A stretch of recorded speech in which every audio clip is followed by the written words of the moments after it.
Welcome back to another episode of Making Space with Angela Dragon. I am delighted to have a wonderful guest here today named Sira Botes of the Botes Memory Method. Before we jump into that conversation, I also want to give you a heads up to look out for Grandma's Second Chance with Dr. Eleanor Robin in the middle of our episode today. So without further ado, welcome, Sira. Hi. Hi. Thank you for being here today and bringing this beautiful bouquet that we were going to talk about with a little show and tell here in a moment. So you have the Botes Memory Method. Obviously, you named it after yourself, so you've created this thing in the world. Tell me about what that is for people that don't know. Yes, and the Botes Memory Method, first off, it was quite the ordeal to find a name. I just wanted to call it the Memory Bouquet, and we actually did a poll, a social media poll, and a poll that we sent out to a lot of friends across the world. I'm originally from South Africa, and that's how we landed on Botes Memory Method. So it was voted in by the crowds, and I initially were not going to do that. So that's an interesting little story, and it does make it a little bit more unique, and it does make it, make it stand out versus Memory Bouquet might be a little bit too bland. Right. If you would. Harder to search for on the internet. Memory Bouquet, if you search on the internet, you get funeral flowers. Oh. So I did that search. I was like, yeah, that's not good. No, you're like, that's not. We're talking about while people are still alive and celebrating them and supporting them. That's right. We're talking about meaningful lives. So that's what we want to focus on. So the putting boats at the front of that statement really did make it a little more unique. And yeah. It was optimized search engines for sure. But for me, I'm an occupational therapist of over 30 years. I'm originally from South Africa, and my mom lives with dementia. And she's lived with dementia for about 20 years now. Wow. Cognitive decline, later then diagnosed as dementia, because all cognitive decline is not necessarily dementia.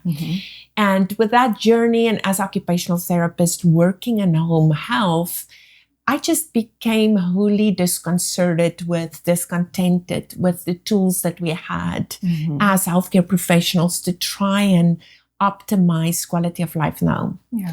And with that, I was just seeking for tools to help me and to help families.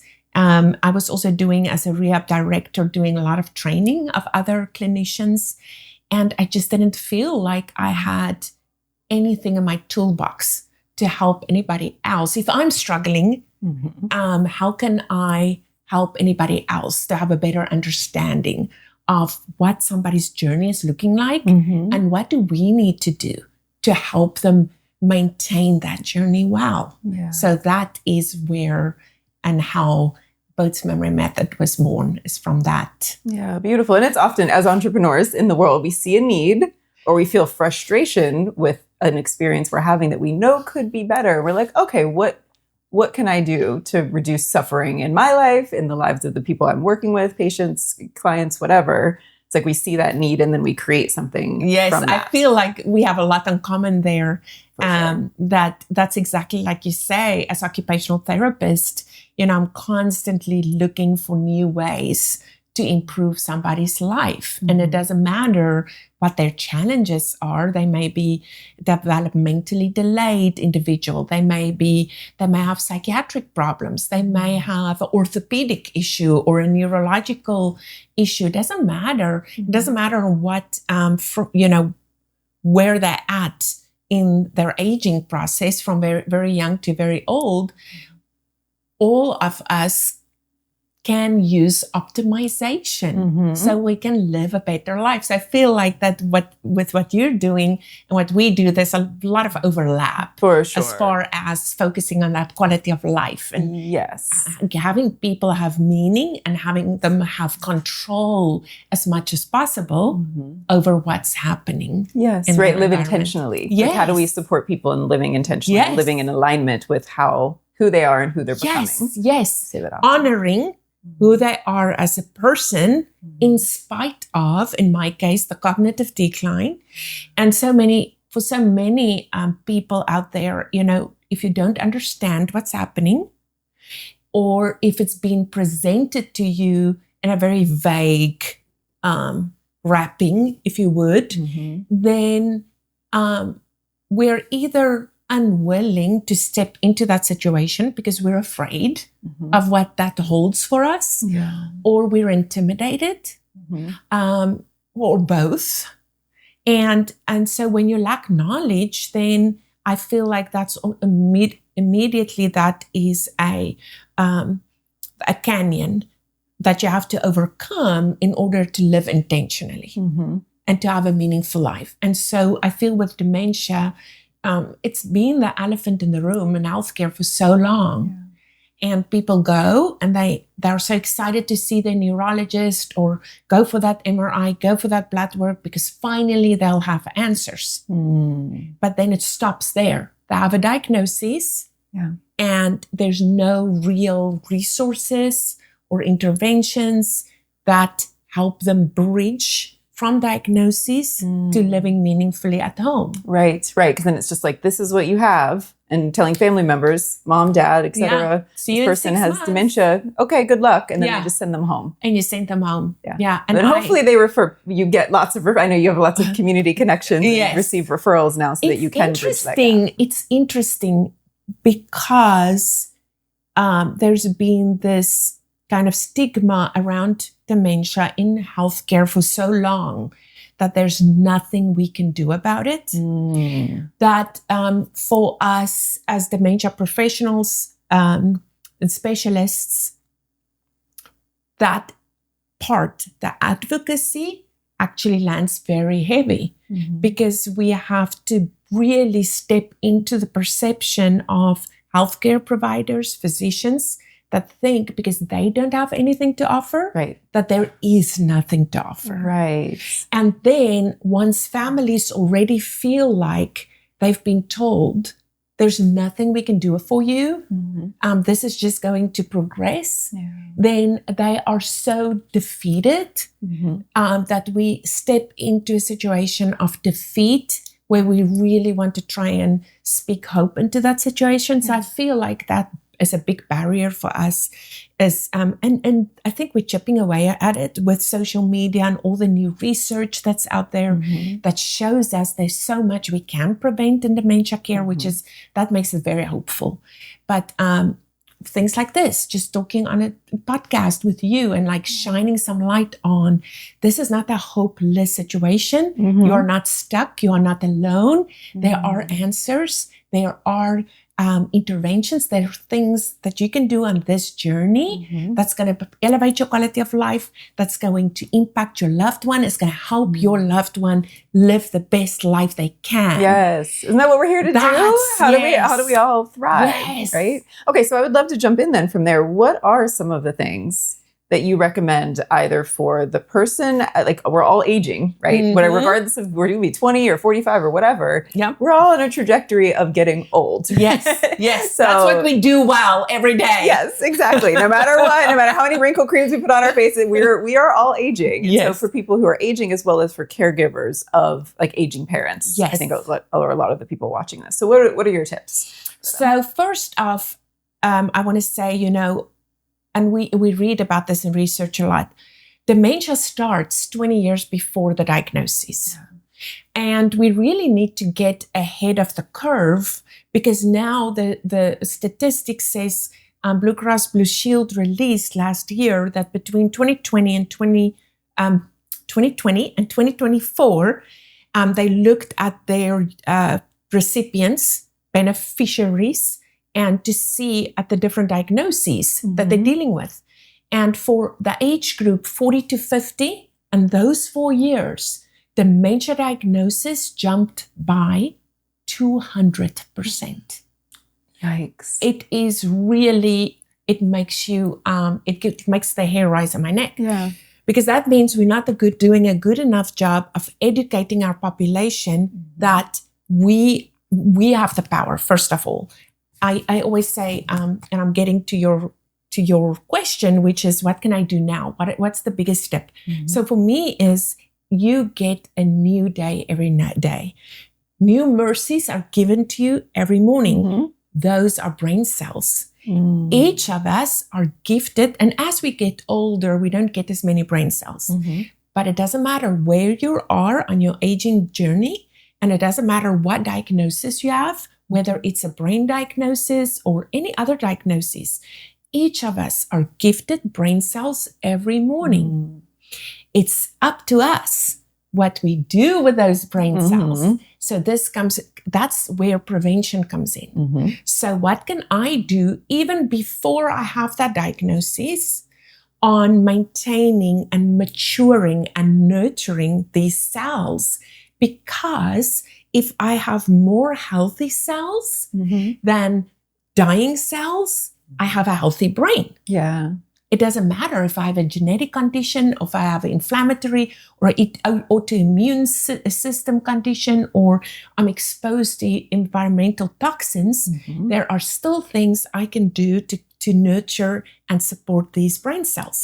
I love the visual. Like, my little baby brain cells every morning. Every morning. Let me care for you, little brain Yes. cells, and help you nurture you and give you all the nutrients in my food and the sunlight and the connection and the social support and the hugs. And Yes, hugs. I love that visual. And hydrate my body and flush out the chemicals and take the supplements that I can take, fish oils, and like, what can I do for my cells? And that's where the control comes in, and the education and the advocacy. Yeah, we have a lot more, in my not so humble opinion, we have a lot more control over our health than we are led to believe. Preach it, sister. I'm a functional health coach. I don't think you know that about me. No, so I didn't. have a lot of facets. Thank you. Maybe too many things sometimes, but yeah, multi-passionate entrepreneurs. I'm a happiness coach, a business coach, and a functional health coach. Wow. So I trained with Kresser Institute just a few years ago. You on my podcast to talk about the functional health. I would love to do that. I have a lot to say about that.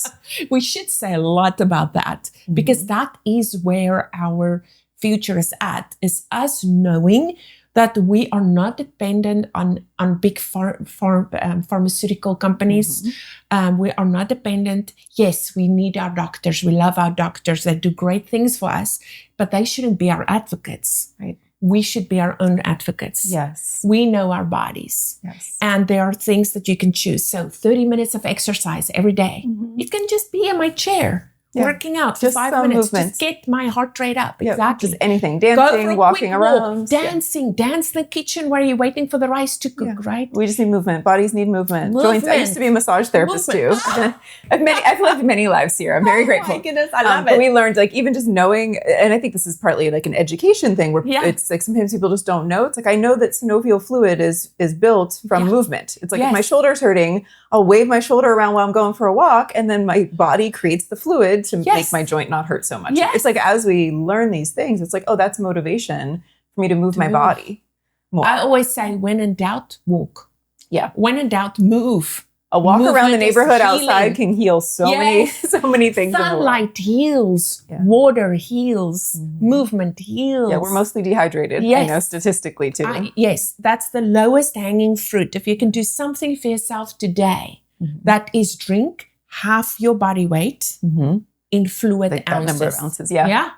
That's what you need. I'm giggling to myself right now because one of my you've got your water right here. Yes, that's why I have my water with my emotional support water bottle with me always. And I'm giggling right now because I just saw one of my dear friends last night at Salsa and Bachata classes that I go to every week. She's my personal trainer and one of my dear longtime friends. And she's always like, Angela, hydration. She's like, and she does workshops and lectures on Akela. She'll watch this at some point and be laughing. But we talk about hydration all the time. That's the easiest thing we can fix for a person living with dementia, for our elderly population or aging population, for all of us. Because that's just not on, and we have to schedule it into our day. You have to make it a priority. If we don't make it a priority, it's not going to happen. Yeah. So that goes for nutrition, that goes for sleep, that goes for hydration, that goes for socialization, you know. I think that's a missing piece to me. It's a big missing piece. Especially for the clients that we see. Because we have a lot of busy professional women who are just running, type A entrepreneurial women, not unlike you and I, who are just running, doing things for everybody else, focusing on their business and growing and supporting maybe their kids or their aging parents. We have that group that we see in homes, and then also the senior clients, 65 plus. And sometimes those are overlapping where they're doing all of those things. And I can see that it's like, they're focused on some things in their life. And I'm like, how many hours of sleep do you get a night? If I ask them any of those questions, like, Do you drink enough water? Do you eat fresh whole food? Yeah. Do you get enough sleep? And they're like, oh no, I'm not doing any of those things. I'm like, well, you're on the path to burnout. Yeah. And it's, I know it's so hard for us, particularly as women, people have been conditioned as women. Yes. In society, it's like we're praised for just go, go, go and taking care of everybody else. And it's like, well, wait, we have to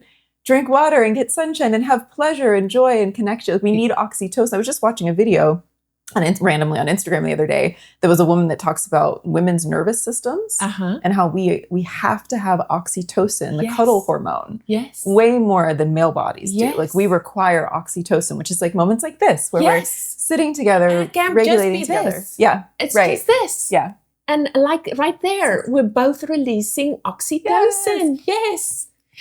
And then it's a 20-second hug. Yeah. 20 seconds. It has I love the to be 20 seconds. Yeah. You know? With consent, right? It's So all my friends know because I lead cuddle sanctuary events, as I mentioned to you briefly. So it's like, I'll go in for a hug, especially with my closest friends. And I'm like, can we hang out here for a minute? And sometimes they're like, oh, not right now. Or, mostly they're like, yes, please. And I'm like, can we take a breath together? And it's like, it's so and then shoulders drop, and then we get that flooded with oxytocin, and it's like, oh, everything is easier. Yes, when our nervous systems are regulated, when we're getting connection, and to me, that it's almost like sleep, water, real food, real whole food, and connection. I think in touch, we have to have emotional support. From a clinical perspective, which is a little different from your perspective, but when I train clinicians, healthcare professionals, even caregivers, loved ones, it is therapeutic touch. Yes. And what the hand on the shoulder, the hand on the touch knee. looks like, and that you have to include that when you, especially somebody living with dementia or our aging persons, because they get isolated, because they don't have people in their environment that's frequently touching them. That breaks my heart. It does. To know that some people go weeks or maybe even months without anybody touching them. Can you imagine that? I can't go 2 days, Sira. I'm like, I would lose my mind. We have to do that. We have to put that hand out and hold that person's hand if that's the only thing that they are up to, right? Or that hand around the shoulder. Now, I'm a big toucher too and a hugger. I have to be careful. I have to ask for permission, which I'm not always. I'm so instinctive. I've only had one person in 25 years of practice here in the United States that told me she doesn't want to get hugged. And so I had to make a little note. Don't go in for a hug on that one. Remember. And my sister, I don't know if she'll ever watch this, but even from very little, she didn't like hugs. And she didn't want to be hugged. Yeah, but some people do have different energetic boundaries where they don't really want touch, or it's actually dysregulated. Sometimes I'm sure there's some sensory processing issue from a therapeutic standpoint, but she would allow this. Like a little. Just this. Oh. So whenever we want to show her she's loved, just a little. We were allowed to do just this. Oh, I love the negotiation that must have happened to get to that point of like, I want to express just love with touch. How can we figure out what works for both of us? Just like one finger of like, just one finger. Yeah. But a hug might be overwhelming for her. Yes. And I think she grew through that. But as growing up as children, I do remember, that little piece is like, what does that look like for somebody else? Right. And it can be different for everyone. It can be different for everyone. Right. But we need touch. We do. Oh, we do need touch, but with consent, like you said. So I ever come in for a hug, please tell me. I mean, I've been guilty of that. Not as much anymore from leading cuddle sanctuary events for many years. It's like I'm more aware of it now, but I still naturally go into hug people. Like that's just my instinct and my way of being in the world. And you can read body language. You can see if somebody stands back, and I'll stand back. I won't continue to go in, of course, for the hug. But no, hugs are so needed, and I think.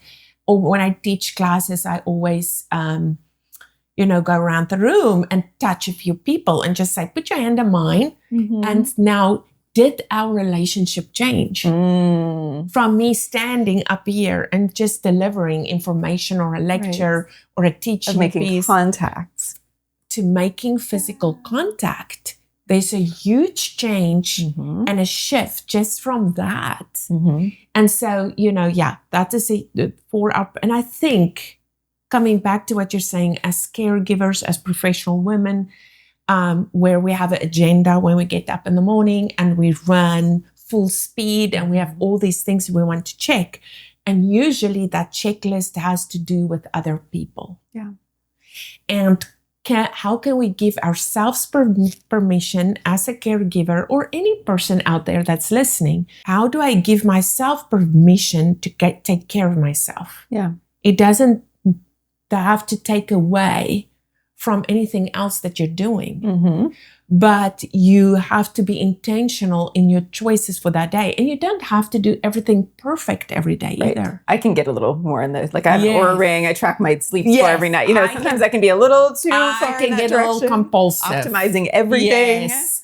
And then it can get overwhelming when you feel like you're failing because you're measuring yourself.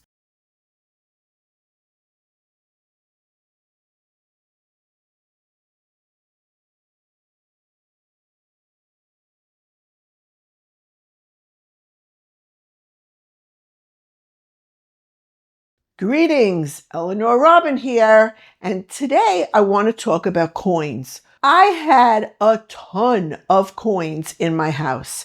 If you've ever heard me talk about how I got started in this rehoming, upcycling journey that I'm on, it started out with coins, that I had so many coins in my house.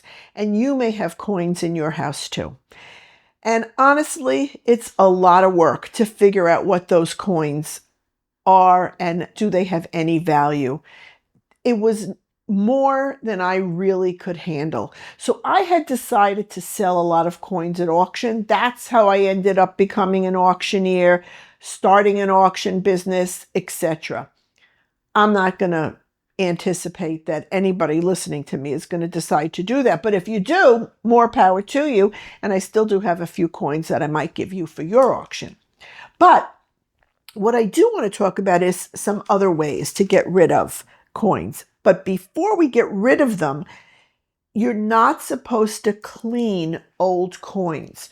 Don't clean them. What you do want to do is sort them. So you're going to sort like kinds of coins or like countries, like you might have a lot of British coins or French coins or whatever. You can use a magnifying glass to try to determine what the coin is. eBay and Google Images are both great ways to figure out what a coin is. At one point, I got one of those apps that, supposed to tell you what your antique is, but I found that all it was doing was taking me to eBay to show me in eBay completed sales. So that's not helpful. I can go on eBay completed sales for free. I didn't need to pay for the app.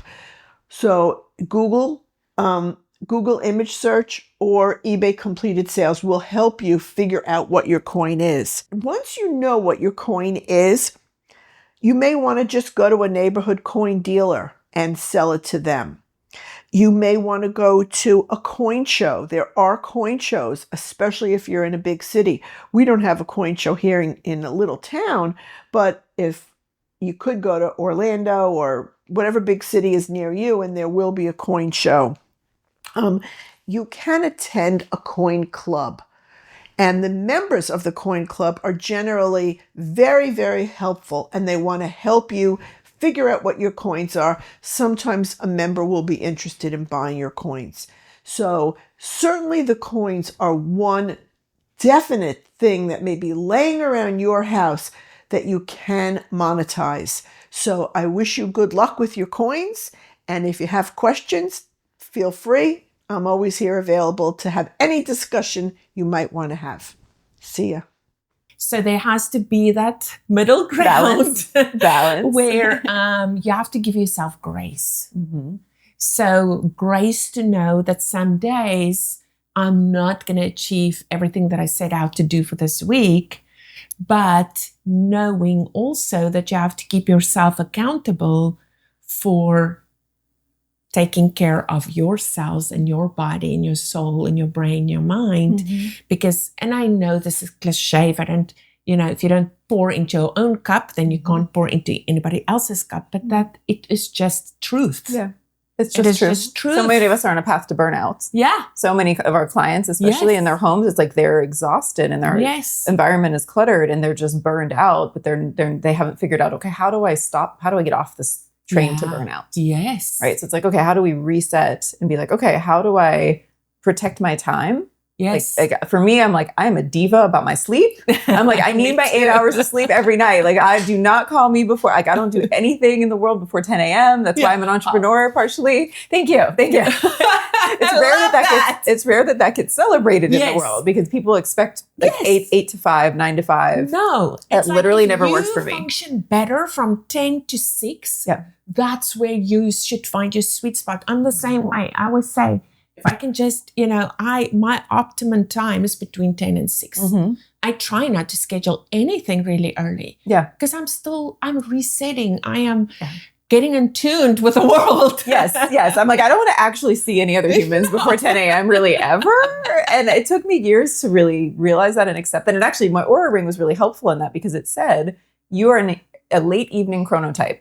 Huh. That's just your chronotype is just like your sleep schedule that you naturally because it's like for half of my adult life, I was fighting against that. I had full-time work for 12 years before I became an entrepreneur. Now 12 years ago. Yeah. So 12 years of working for other people, having to be at work at 8 a.m. I was just perpetually sleep deprived. Yes. And it eventually catches up with caught up to me and my health was falling apart. And I'm like, I have to just we have to change to be the best person you can be. And that brings us to boundaries. Mm-hmm.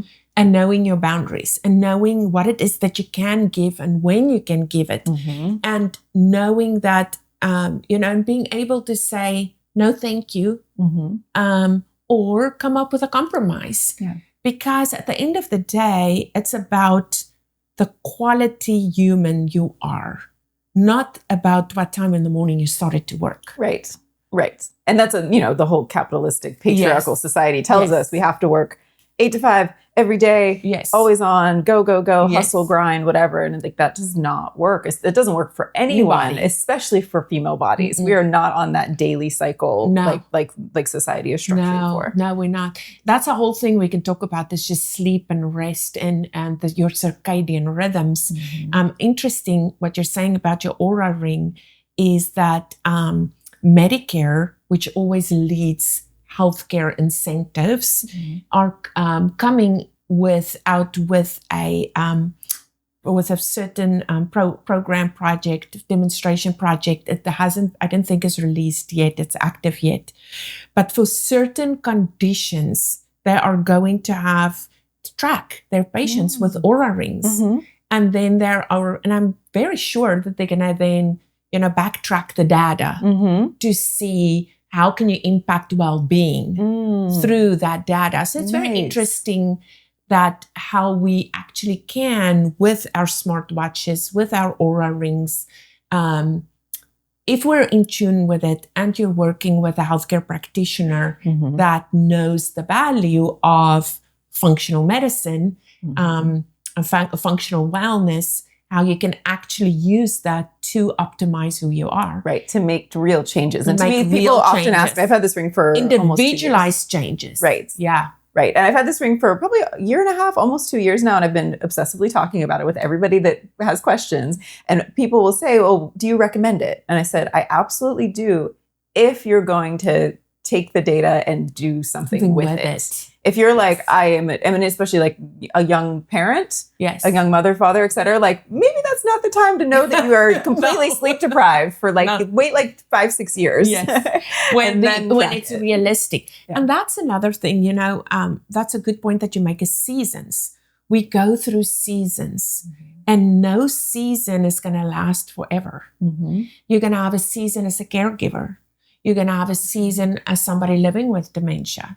You're going to have a season as a young mother. You're going to have a season as working for big corporate with certain hours. And so you are going to be in seasons that you don't necessarily have control over what that season looks like as a package, but you can make choices within that restraints of that season that can optimize your health and your well-being. And that's, again, where it becomes individualized.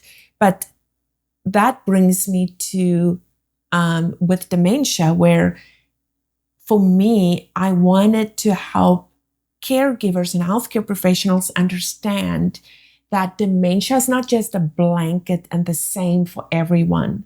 Dementia consists of different journeys. I was just about to point us in that direction. You're already going there. I'm like, okay, we're going to talk about the flowers. These are beautiful. And the different stages. And the different stages. Of cognitive decline and how to recognize them, all of those things. Correct. Yes, please talk about these. There are different stages, and depending on what type of assessment tool you're looking at, it can be anywhere up to 8 stages. Mm-hmm. But for most of us, that's too much to wrap our head around. Yeah. So I try to simplify it so that we can teach some basic elements to caregivers, to healthcare professionals. To know what to expect. What to expect. And how to navigate each stage. How do we navigate this journey? How do we make choices for ourselves, for our loved one? What's my expectation when I enter into that person's presence? For that journey, my expectations will change as the journey change. The way I say things, the way that person receive information, the way that person can respond to the environment changes. So for most of us, we are very visual. And most tools out there are based on numbers and on scores. And my mom just had to take a test like that. Yes. So she's like, I wouldn't have passed that 20 years ago. I'm not good at math. This is not an accurate depiction of my brain. Score means nothing to most of us. Right. And it's like, okay, what do I do with that information? Exactly. Even? It's not helpful. It's not helpful. Yeah. It's helpful for me as a clinician because I need to report to insurance company that I actually done a test and this is the score, so I can get reimbursement. So I can get paid. Right. But that scoring doesn't necessarily translate into resources. Right. Or the family understanding or the caregiver's understanding. What do I do with this number? What I do with this information. Yeah. So that is the memory bouquet becomes the bridge. Okay. So that is then when you have, and as occupational therapist, I never diagnose anybody. That is up to your physician, your neurologist. What I can do is I can assess the challenges that you have. So I can assess your cognitive challenges and your strengths. Amazing. So then that's something nobody talks about too. Yes. Like, what are your strengths? What is working? Strengths? Not just what are the memory issues. What are the exactly? It doesn't matter. You can have 100% short-term memory loss, but you can still have amazing judgment, safety awareness, and analysis of a task. Interesting. So now, in the moment, there can still be plenty of cognitive function. I've never thought about that. I worked with a lady this morning that has no short-term memory. Okay. Wow. So she is a daisy most of the time, but if she's dehydrated or tired, she may present as a, get myself confused here. She's a lily most of the time. Yeah, there we go. Jumping ahead. Yeah. But if she's confused due to dehydration or not sleeping well, she can be a daisy. So most of the time she's a lily, but she has no short-term memory. Wow. That the fact that she has no short-term memory doesn't mean she's a violet or a rose. A lot of us, if we think somebody has no memory, immediately, okay, they cannot do anything for themselves. And that's where I'm trying to help people break free from that stigma and help them understand, no, she can have no memory, but because she has so many other strengths, this lady is able to fill her own medication box. Wow. And with supplements, she's taking 16 different supplements and things that I'm helping her to get onto supplements to enhance her cells. She's gifted every morning. And as a lily, with a written transcript, with numbering system, with numbering your medication and a medication box, I can teach her to be independent. Wow. So, I never would have guessed that. Yes. That makes perfect sense though, because just because somebody can't remember what happened an hour ago doesn't mean they don't have the cognitive function to look at a list and look at the time and know what they need to do. And count. Yeah. And look at the differences between the pulls. She's perfectly capable now. I will have her husband supervise and make sure she didn't make a mistake because medication is incredibly important and we don't want to make mistakes.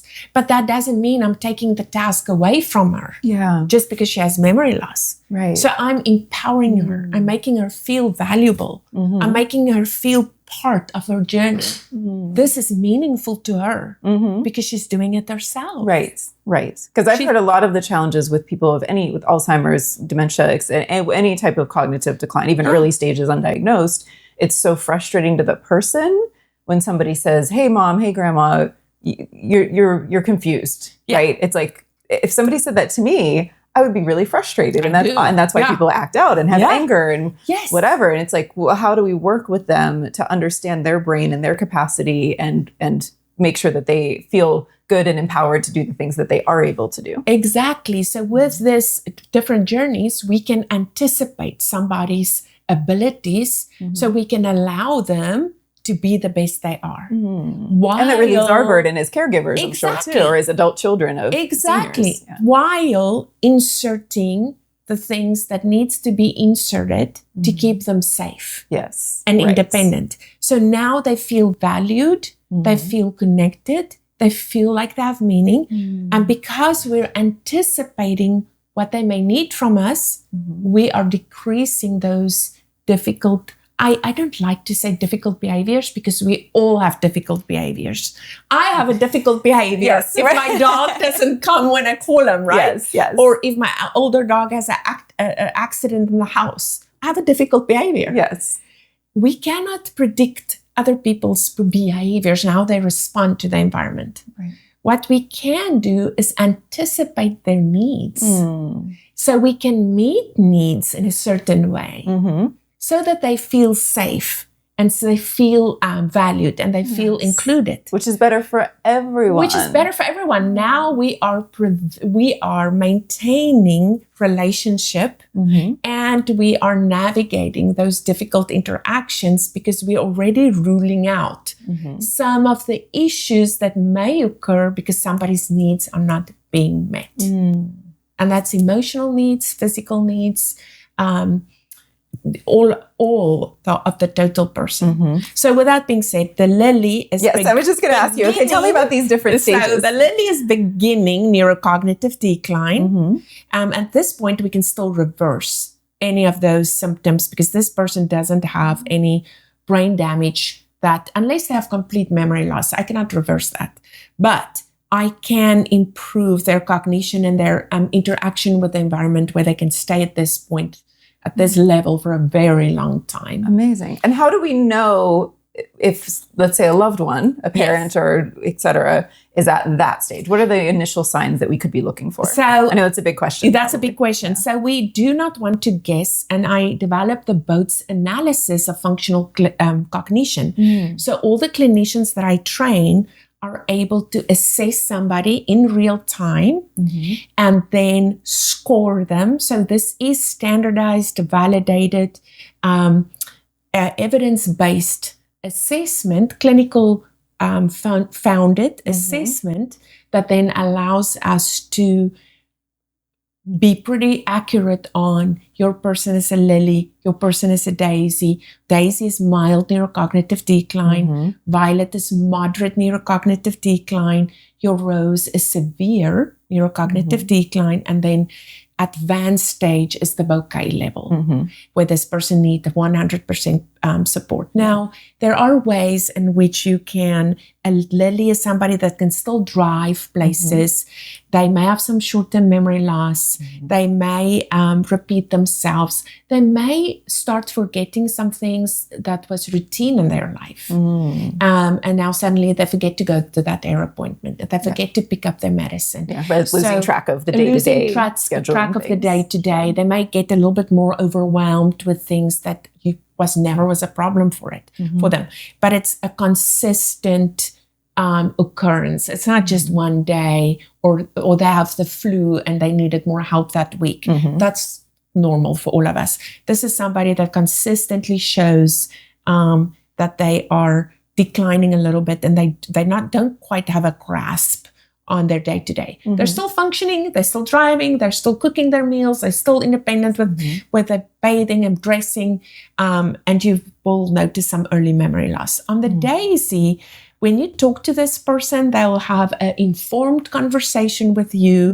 They can tell you most everything about their past life, but their detail is missing. So you cannot trust them to tell you what happened yesterday. They will start repeating some information in your conversation, and they may repeat themselves or ask you repetitive questions on information because they're not retaining it. We've had a client just recently who was like in that stage, it could be a daisy. And then your violet, this is somebody that you recognize as a person that may need memory care. They can have a conversation, but it may be very concrete, based in the here and now. They may remember some about you, but they probably won't remember your name. They may recognize your face, how you make them feel. They'll pick up on the emotional language in the room, but they are not in the present moment. They will connect with the activity in the present moment, but when you walk away, they'll walk away. So they cannot follow through with quality, and you cannot trust that if they go into a bathroom, that they're actually going to use the toilet correctly, wipe correctly, change their underwear. So at this point, we really start to worry about hygiene, infections, nutrition, a schedule, keeping a good schedule, and safety. Because this person may wander out of the house. Maybe they've always gotten their mail after breakfast, and so they're still in that routine, and they walk out to get their mail, and they see a doggy down the street. And they're like, oh, why is that doggy out? I want to go check on that doggy. And then they walk towards the doggy, and suddenly they don't recognize the environment. And they're lost. Oh, that's so scary. Yes. That has to be one of the most scary things about all of this. That's why we really need to know on what journey is that person, and the amount of safety, how big the safety net need to be.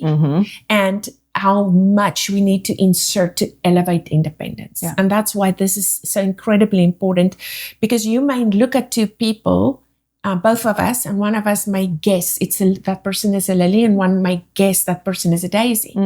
But there's a big difference between how they can actually look after themselves in the moment.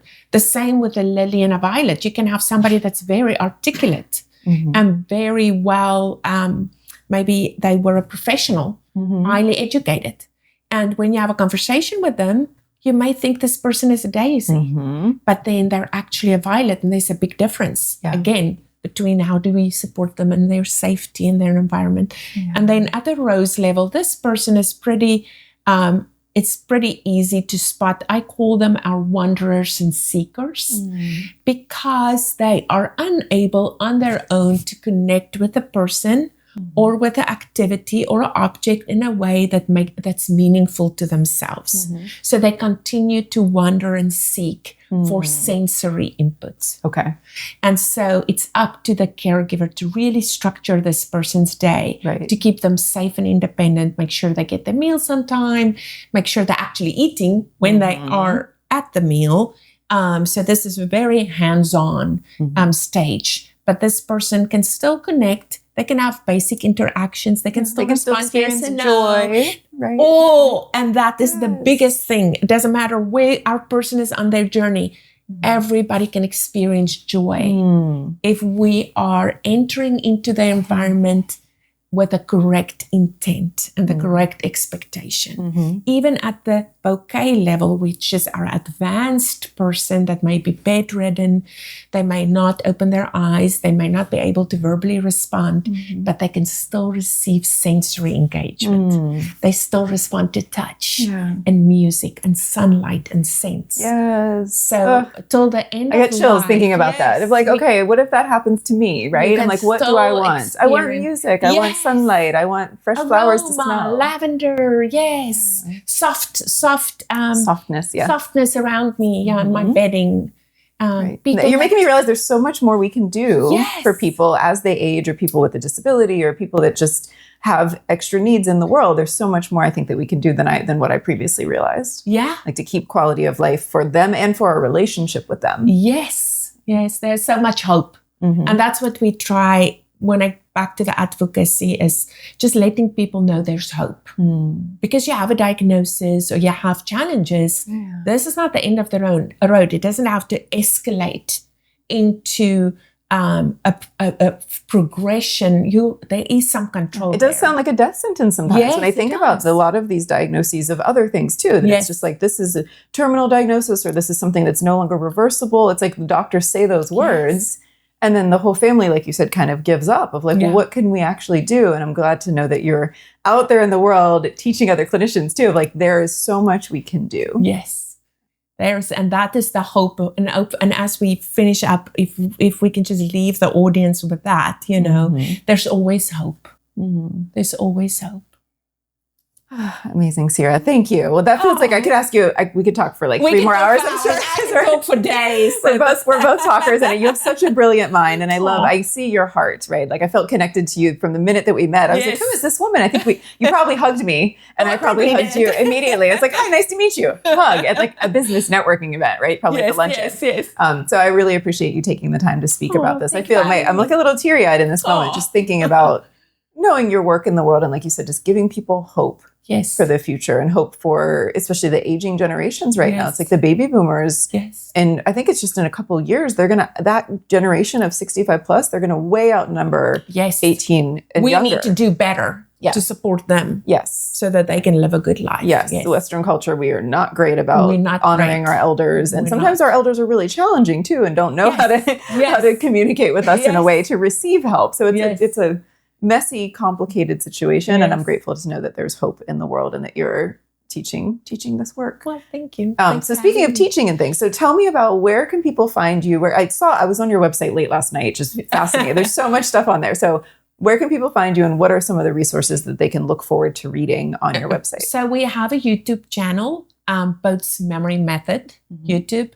You can Google botesmemorymethod.com. You just put in Botes Memory Method. Maybe they can put it on the screen for us on the video, BOTES Memory Method. And that will bring up our resources. We try to put a lot of free resources out there with a newsletter that you can sign up for. I just read the one last night. Yes, yay! So we're trying to put something fresh out there every month, not only for dementia, but for overall health and wellness. So to help bring that hope, to help you prepare, because there are so many of us that have to start making sure we don't go down that trajectory, because we need to be able to care for our aging population. And just ourselves, for self-love too. Start with ourselves, yes. So there's a newsletter. We do have a free caregiver support group every third Wednesday of the month at 3:30. You can just follow the link. It's on Zoom? Or in person? It's on virtual. Okay. It's on Teams, but the link is on our website. All you have to do is you just click the link and join the room. Beautiful. And we just we try to have a safe space where you can connect with other people, ask questions. It's not very structured. We have a little bit of an educational piece, but then we're taking questions and answers and just trying to have that hour once a month where anybody can jump on and get support. Yes, to not feel alone and not feel alone. Just to be like, oh, I'm also going through this challenge with an aging parent or whomever in my life, or my own mind, or whatever's happening. I love that you have. And we have private services. So we do offer packages where we go into the home and walk that journey with you. We have partnerships with concierge home care where it's 100% covered if you have Medicare. Wow. Yes, so that's huge. Amazing. And then there's also the new GUIDE initiative, capital GUIDE. You can go to my website, find the link with mobile medical, and that's a new guiding and improved dementia experience. And it's through Medicare. And there's a lot of free resources, and we're partnering with that rollout to bring resources to family. Nice. So there's lots of avenues to explore to find that hope and to get that hope. Yes, and to get that support. Yes. Amazing. Well, thank you again for your time. I've been delighted to talk to you. Nice close with some sweet touch. I appreciate that. I feel like we went in a couple different directions I wasn't expecting, but all things that I'm obviously very passionate about too, about touch and sunlight and just support and being. And it all comes back to brain health. Yeah. Yeah. And that's our operating system. And if our operating system is not optimized, everything else is going to suffer. Right. So we have to take care of ourselves and our mind, body, spirit. Mind, body, spirit. As a whole. And then everything else is easier. And I can tell you from having my own health challenges, which I've shared a little bit about in previous podcast episodes, that I've been into health for a while. I mean, I'm a functional health coach as of a few years ago. So obviously I care about my health and that's something I'm passionate about. And I went through a major health challenge where my health fell apart and I needed care as a person in their early 40s who was like this fitness person, natural health, blah, blah, blah. And all of a sudden my life completely changed, right? My season changed. Yeah. And that really was a humbling experience. And I actually received support through concierge after one of my surgeries. So I love them. They do wonderful work in our community. And I'm glad that you're connected to them. And from my own personal experience, that really, and because of my work and my team's work in clients' homes, it's like, sometimes we're the only people that see the reality of what's happening in a home. And it's sometimes with it's the way eyes before and the ears, it's way before like the adult children who may live out of town or talk to mom and dad on the phone, but they don't really know what's happening in their house. Because mom and dad is telling them what they want to hear. Yes, exactly. So I take that as a huge responsibility for me and my team that we're in somebody's house and we're seeing the reality, which is why I love to be well-resourced in community to know, okay, what are the resources that we have here in Gainesville, Florida and beyond so that I can refer out when I see a need and how to communicate that with the person involved. So thank you again for the work that we have do. a wonderful community. We do. are very blessed here We're in Alachua County. well-resourced We here, are. more than many places. So thank you again, Sira. So stay tuned for the next episode of Making Space. And of course, in the meantime, please please share, please comment. I would love to hear your takeaways in the comments and stay tuned for more.